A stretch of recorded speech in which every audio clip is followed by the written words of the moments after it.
إن المجرمین فی عذاب جهنم خالدون. بزهکاران جاودانه در عذاب دوزخ میمانند.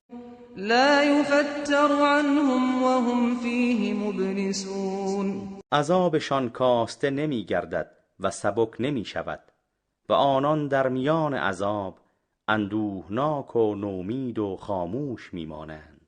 وما ظلمناهم ولكن كانوا هم الظالمین. ما به دیشان ستم نکرده ایم که آنان را بدین عذاب گرفتار ساخته ایم، ولیکن خودشان به خویشتن ستم کردند که با انجام کارهای زشت و بیراه رفتن خود را به دوزخ انداختند.